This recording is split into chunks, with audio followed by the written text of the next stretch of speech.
ভাষা আন্দোলন পার্ট 2।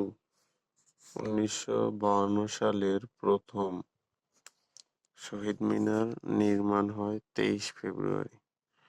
১৯৫২ সালের প্রথম শহীদ মিনার নির্মাণ হয় ২৩ ফেব্রুয়ারি এবং কেন্দ্রীয় শহীদ মিনারের স্থপতি হচ্ছে হামিদুর রহমান। কেন্দ্রীয় শহীদ মিনারের স্থপতি কে? হামিদুর রহমান। কেন্দ্রীয় শহীদ মিনার যেটা ঢাকা মেডিকেলে অবস্থিত, তার উন্মোচন করেন শহীদ বরকতের মা। এগুলো কিন্তু সব গুরুত্বপূর্ণ ইনফরমেশন, প্রত্যেকটা লাইন একটা প্রশ্ন। দেশের সর্বোচ্চ শহীদ মিনার ৭১ ফুট অবস্থিত জাহাবি অর্থ সবাই বুঝে আশা করি জাহাঙ্গীরনগর বিশ্ববিদ্যালয়। দেশের সর্বোচ্চ শহীদ মিনার যেটা ৭১ ফুট, এটা কোথায় অবস্থিত? জাহাঙ্গীরনগর বিশ্ববিদ্যালয়। রাজশাহী বিশ্ববিদ্যালয় শহীদ মিনারের স্থপতি হচ্ছে মুর্তজা বশির। দেশের বাইরে প্রথম শহীদ মিনার স্থাপিত হয় যুক্তরাজ্যে। দেশের বাইরে প্রথম যুক্তরাজ্যে। মুসলিম দেশগুলোর মধ্যে প্রথম স্থাপিত হয় ওমানে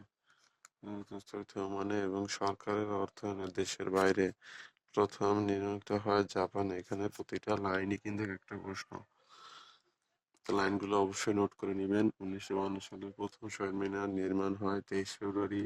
কেন্দ্রীয় শহীদ মিনারের স্থপতি হামিদুর রহমান। কেন্দ্রীয় শহীদ মিনার উন্মোচন করেন শহীদ বরকতের মা।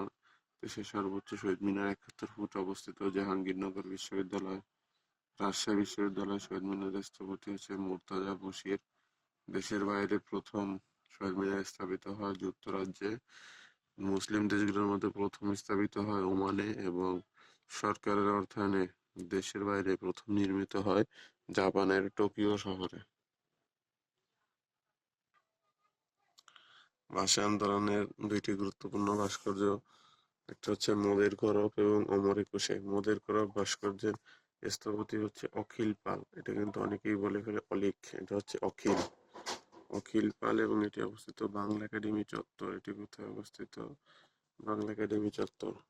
অমর একুশের ভাস্কর্য হচ্ছে জাহানরা পারভীন। এটি অবস্থিত জাহাঙ্গীরনগর বিশ্ববিদ্যালয়। দুইটি ভাস্কর্য, একটা হচ্ছে মোদের গৌরব যার স্থপতি হচ্ছে অখিল পাল এবং এটি অবস্থিত বাংলা একাডেমি চত্বর। আর অমর একুশে যার স্থপতি হচ্ছে জাহানারা পারভীন, এটা অবস্থিত জাহাঙ্গীরনগর বিশ্ববিদ্যালয়। একুশের প্রথম গান হচ্ছে বলবো না ২১শে ফেব্রুয়ারি। বলতে পারো যে একুশের প্রথম গান কোনটি? সেটা হচ্ছে বলবো না ২১শে ফেব্রুয়ারি।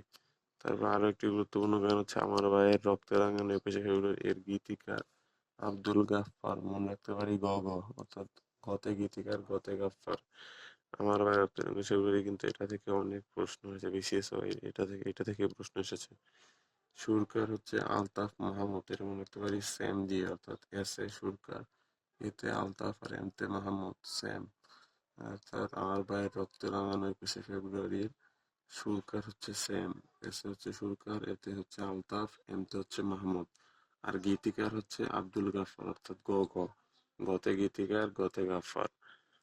সালাম সালাম হাজার সালাম এর গায়ক হচ্ছে আব্দুল জব্বার। নাটক কবরের হচ্ছে মনির চৌধুরী। একুশের গান কবিতা হচ্ছে আব্দুল গাফফার।